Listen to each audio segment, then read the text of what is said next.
Practical life में आज हम देख रहे हैं अध्याय 8 पर्यावरण और प्राकृतिक संसाधन environment and natural source resource. ठीक है, प्राकृतिक संसाधन। तो जैसा कि ज्ञान रंजन स्वाई ने कहा था कि जैव विविधता के नाश, भू विस्तार में परिवर्तन, जलवायु परिवर्तन जैसी पर्यावरणीय समस्याओं के प्रत्यक्ष प्रमाण के बावजूद हम अभी भी ऐसे क्रियाकलाप कर रहे हैं जो इन समस्याओं को बढ़ावा दे रहे हैं। जैसे जैसे विश्व की आबादी बढ़ेगी और प्राकृतिक संसाधनों का प्रति व्यक्ति उपभोग बढ़ेगा, वैसे वैसे हमारे सामने पर्यावरण की समस्याएं भी बढ़ती जाएंगी। तो जैसे कि जैव विविधता यानी जीवों की संख्या में लगातार कमी आती जा रही है। हमारे जो राष्ट्रीय पशु हैं और अन्य वन्य पशु हैं, उनकी धीरे धीरे जो है संख्या में काफ़ी कमी आती जा रही है। कुछ तो ऐसी प्रजातियां हैं जो कि बिल्कुल विलुप्त प्राय होती जा रही हैं, यानी जिनका बिल्कुल नामो निशान ही मिटता जा रहा है। ठीक है, तो जैव विविधता का नाश, भू विस्तार में परिवर्तन यानी भूमि के विस्तार में जो है परिवर्तन, लगातार परिवर्तन जारी है। जलवायु में परिवर्तन, ऐसी पर्यावरणीय समस्याओं को सामने देखते हुए भी हम स्वयं भी ऐसे क्रियाकलाप कर रहे हैं जो कि हमारे पर्यावरण के लिए खतरा बने हुए हैं। और जैसे जैसे विश्व की आबादी बढ़ना है, वैसे वैसे प्रति व्यक्ति का जमीन का और अन्य उपयोग भी बढ़ेगा, हर तरह का उपयोग भी उसका बढ़ेगा। तो वैसे वैसे हमारी पर्यावरण की समस्याएं बढ़ती ही जानी है। ठीक है, तो उसकी समस्याएं भी आगे बढ़ती जाना है। तो पहले का एक समय ऐसा था कि जबकि प्रत्येक मनुष्य पर्यावरण को साफ रखने में अपनी भूमिका में महत्वपूर्ण भूमिका निभाता था। ठीक है, यानी पर्यावरण को साफ रखने के लिए प्रयास करता रहता था। लेकिन कुछ वर्षों में मानव ने प्रकृति को प्रभावी रूप से विनाश की सीमा तक, कुछ वर्षों में मानव ने ऐसे कार्य किए हैं कि प्रकृति में पर्यावरण जो है, पर्यावरण बहुत ही प्रदूषित होता जा रहा है और विनाश की सीमा तक हमारा पर्यावरण पहुंच गया है। ठीक है, तो यह उस समय की सामाजिक, आर्थिक और तकनीकी व्यवस्था के कारण संभव हुआ है, जिसने कि पिछले 200 से 300 वर्षों के समाज में बहुत ज़्यादा बदलाव ला दिया है। ठीक है, और मनुष्य ने क्या किया कि स्वयं पर्यावरण को स्वयं अपने आप को पर्यावरण का भाग नहीं समझता।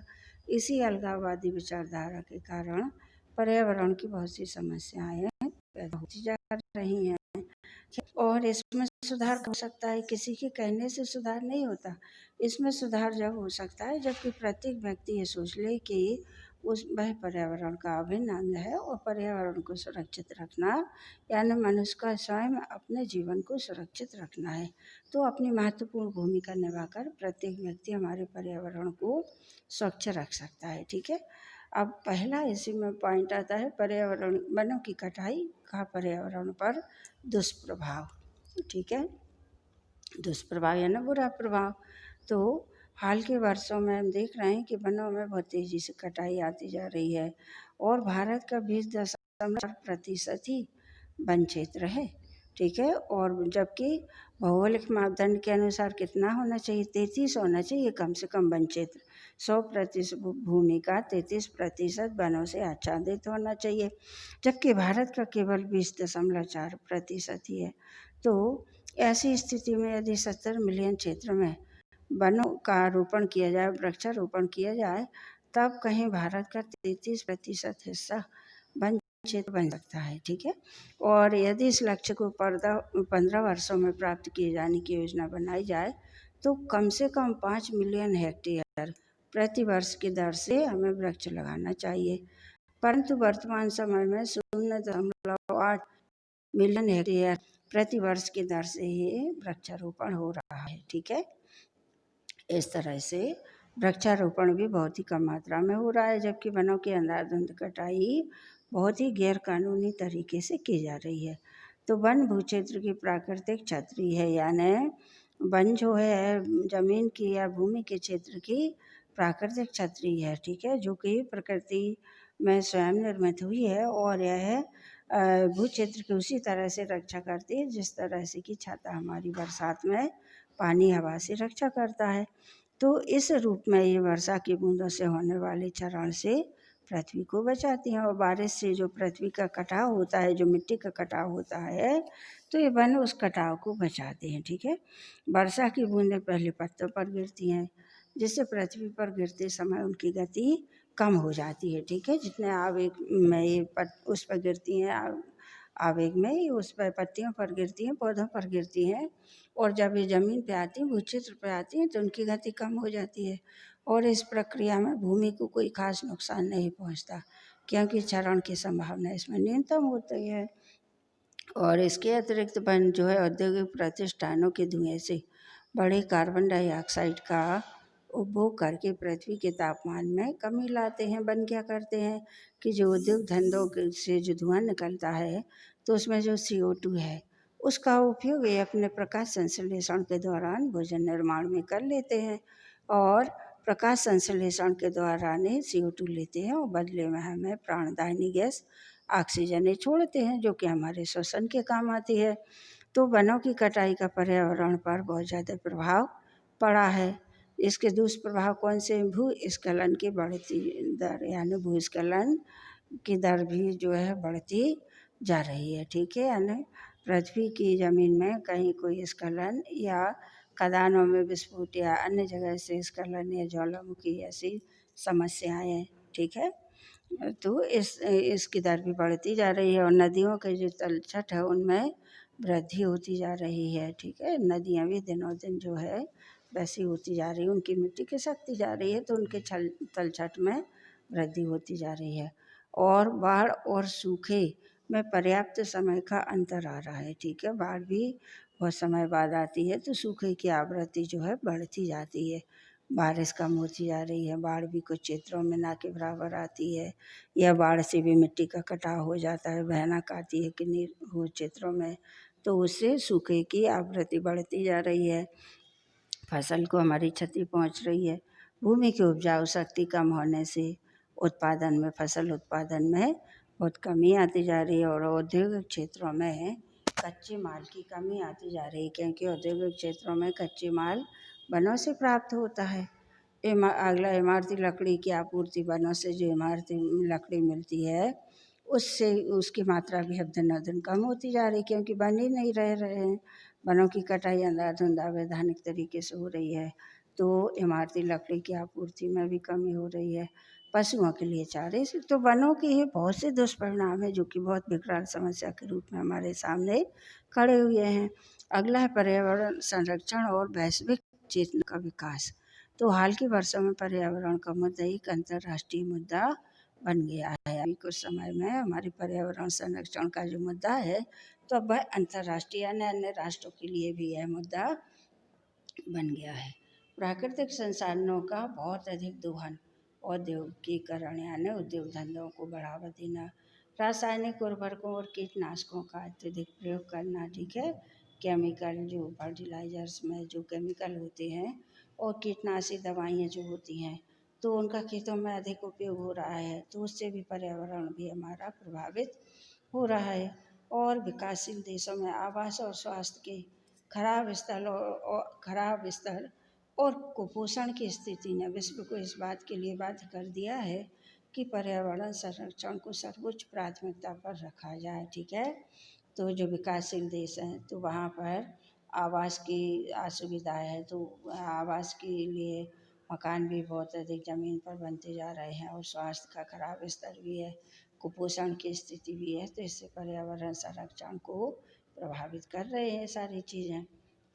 तो अंतर्राष्ट्रीय प्रयास जो किए जा रहे हैं वो निम्न है। स्टॉकहोम सम्मेलन जो कि 1972 में हुआ था, तो संयुक्त राष्ट्र महासभा द्वारा 1962 में एक प्रस्ताव पारित किया गया था कि मानव पर्यावरण की क्षति को सीमित करने और प्राकृतिक परिस्थितियों के संरक्षण के लिए राष्ट्रीय, क्षेत्रीय, अंतर्राष्ट्रीय स्तर पर प्रयास किए जाने चाहिए। यानी मानव के पर्यावरण की क्षति को सीमित किया जाए। मानव जो कि अपने क्रियाकलापों से पर्यावरण को लगातार क्षति पहुंचा रहा है, तो उसको सीमित किया जाए। ठीक है। और राष्ट्रीय, क्षेत्रीय, अंतर्राष्ट्रीय स्तर पर इनके प्रयास किए जाने चाहिए पर्यावरण के संरक्षण के लिए। तो इसमें जून 1952 में स्टॉकहोम में पर्यावरण सम्मेलन का आयोजन हुआ था। 1972 में स्टॉकहोम में पर्यावरण सम्मेलन का आयोजन किया गया था और इसके बाद जारी घोषणा पत्र में नदी के जल प्रदूषण, वायुमंडल और खाद्य पदार्थों का प्रदूषण, शस्त्रीकरण की दौड़, होड़, रासायनिक युद्ध प्रणाली, नाभिकीय परीक्षण और औद्योगिक बस्तियों के विकास पर बहुत चिंता व्यक्त की गई थी इस सम्मेलन में। ठीक है, इसमें एक ऐसी कार्य योजना को भी स्वीकृति प्रदान की गई जिसमें जीवन रक्षा, प्रदूषण नियंत्रण और शहरों की जो मलिन बस्तियां हैं, गंदी बस्तियां हैं, उनके लिए राष्ट्रीय और अंतर्राष्ट्रीय उपायों की इसमें सिफारिश की गई थी। राष्ट्रीय और अंतर्राष्ट्रीय उपायों की सिफारिश इस सम्मेलन में की गई थी। अगला आता है रियो घोषणा, जो कि सन 1952, रियो घोषणा सन 1952 में आई थी। ठीक है, तो रियो सम्मेलन का आयोजन ब्राज़ील की पूर्व राजधानी थी रियो डी जेनेरो में 3 से 14 जून की अवधि में किया गया था और इसमें 170 देशों के प्रतिनिधि आए थे, यानी 170 देशों से इसमें सदस्य आए थे। और इसके बाद में जो घोषणा पत्र जारी हुआ तो उसे रियो घोषणा पत्र के नाम से जाना जाता है। इसमें पर्यावरण और विकास को परस्पर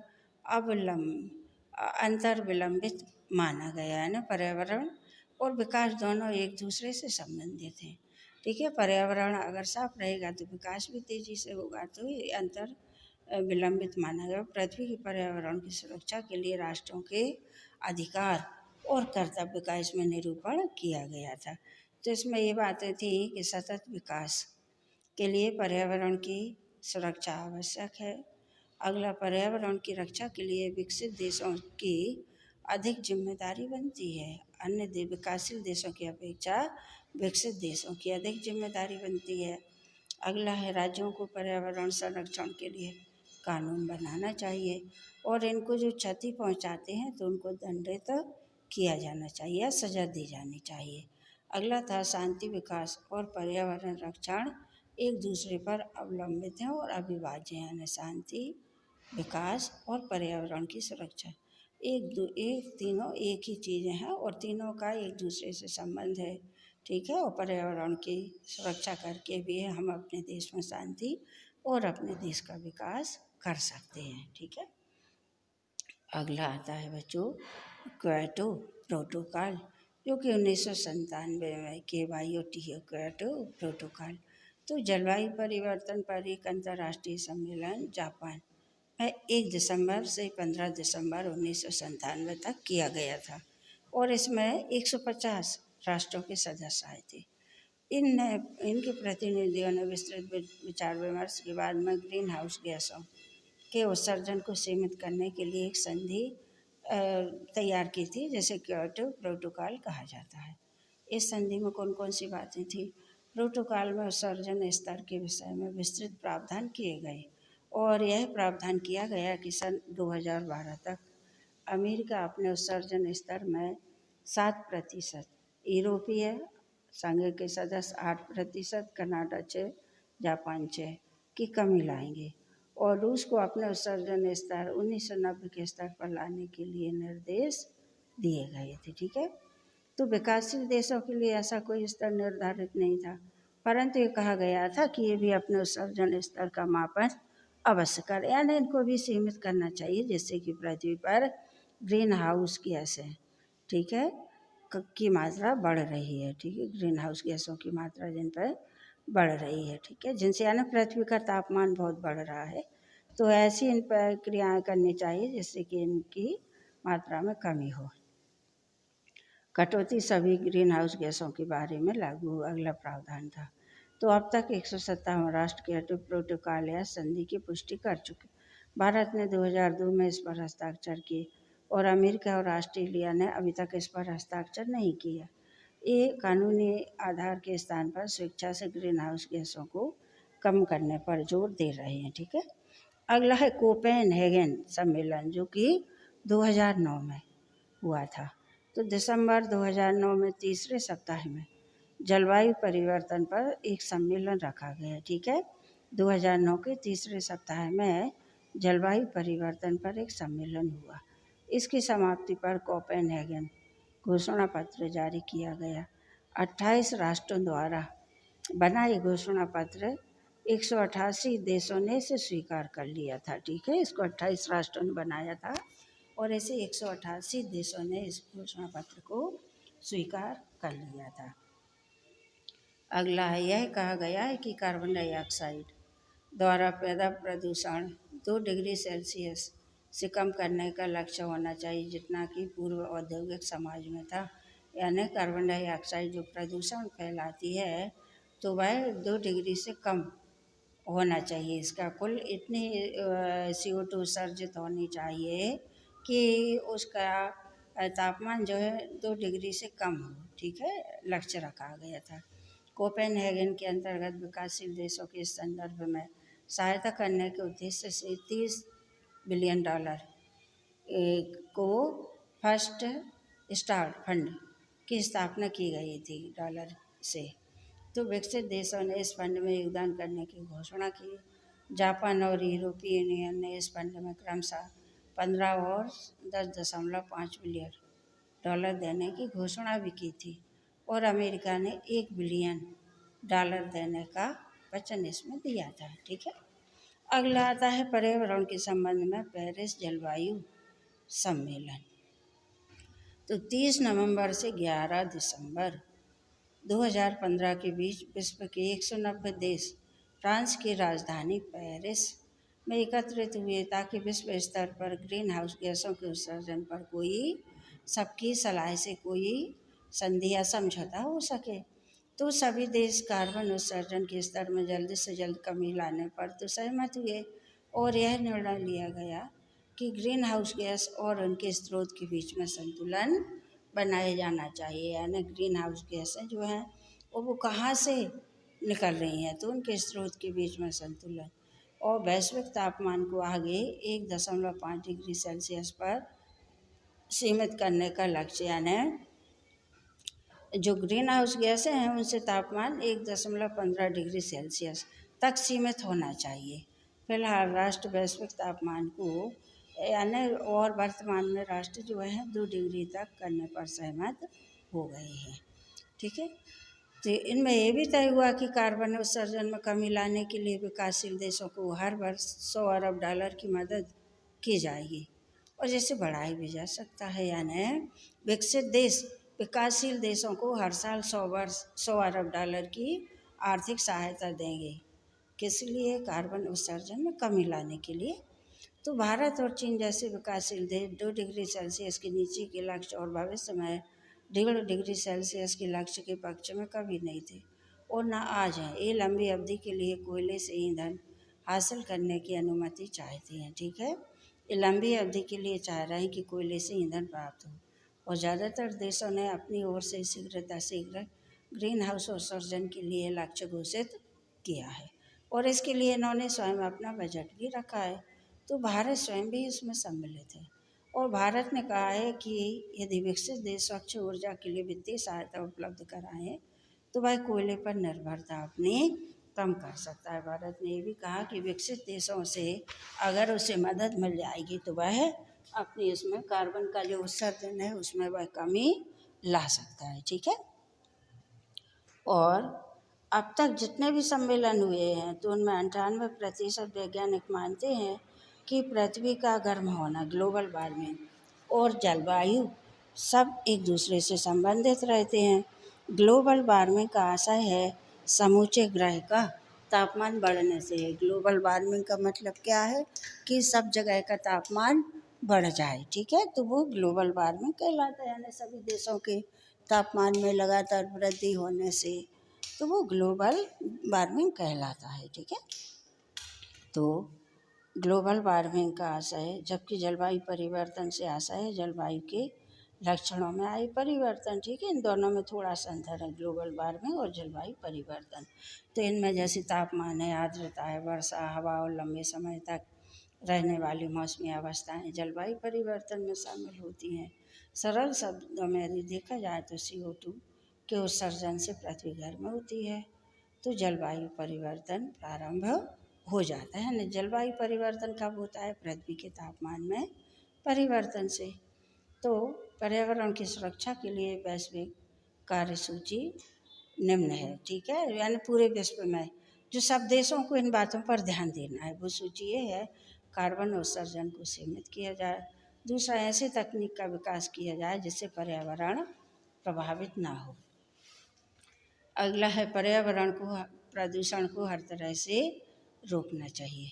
अगला है वनों की अधिकतम रक्षा करनी चाहिए, ठीक है। अगला है वायु, जल और थल प्रदूषण को रोकने के लिए कानून बनाया जाना चाहिए, यानी ऐसा किसी तरह का प्रदूषण जिससे कि वायु प्रदूषित हो या जल प्रदूषित हो या थल प्रदूषित हो, इनको रोकने के लिए सख्त कानून बनना चाहिए।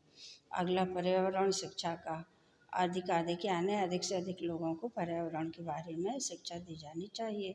अगला है संपोषित विकास को एक उद्देश्य के रूप में, यानी संपोषित यानी जिससे सब तरह का आर्थिक, सामाजिक, राजनीतिक और बौद्धिक हर तरह का विकास हो, तो उसके एक उद्देश्य के रूप में इसको सामने लाना चाहिए।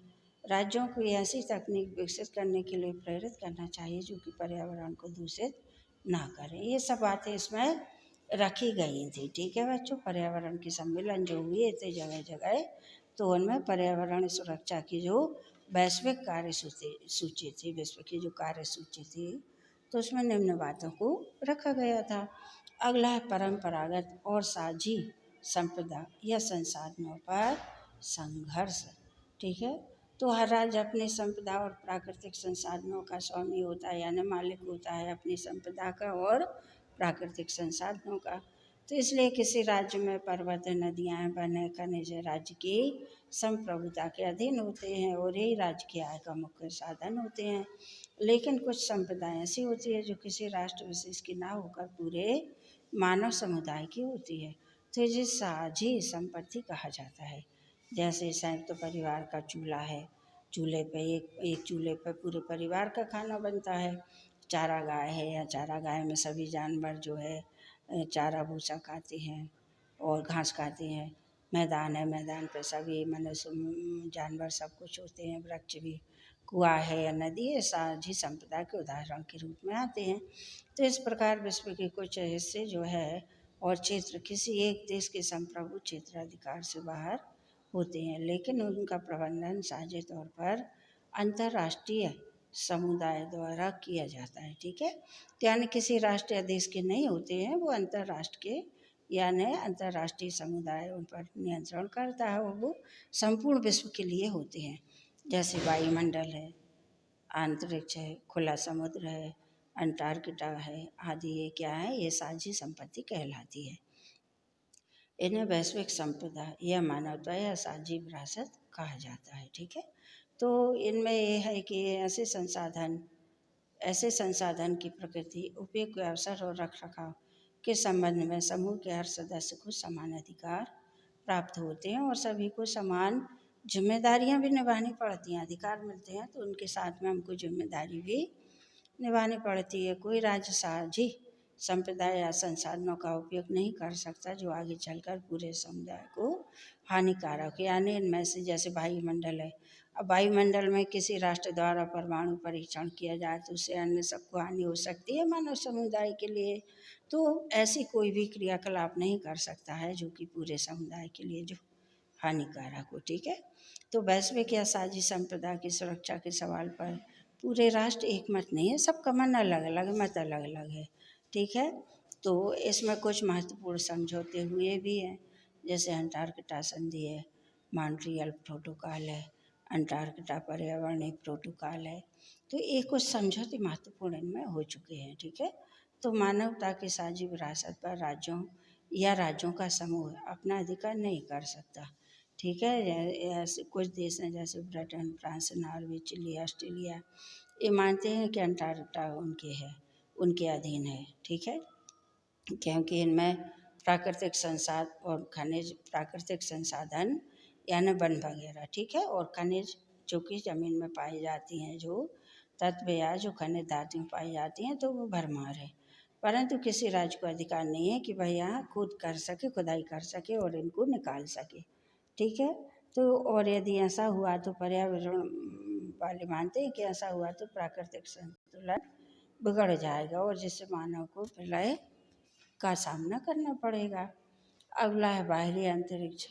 बाहरी अंतरिक्ष पर मानव की साझी संपत्ति है, लेकिन से भी उदाहरण है जहाँ की राष्ट्रों ने इनका उपयोग अपने राष्ट्र हित को पूरा करने के लिए किया है। लेकिन कुछ ऐसे भी हैं जहाँ की राष्ट्रों ने इनका उपयोग अपने हित को पूरा करने के लिए किया है। कुछ वर्षों पूर्व अमेरिका के राष्ट्रपति रीगन ने सामरिक सुरक्षा उपक्रम, ठीक है, का महत्वाकांक्षी कार्यक्रम बनाया था, जिसे नक्षत्र युद्ध कार्यक्रम का नाम भी दिया था। तो बाहरी अंतरिक्ष में सैन्य अड्डे बनाकर वहाँ से परमाणु शस्त्रों की मार करना था।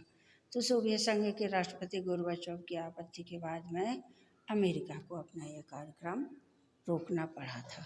ठीक है।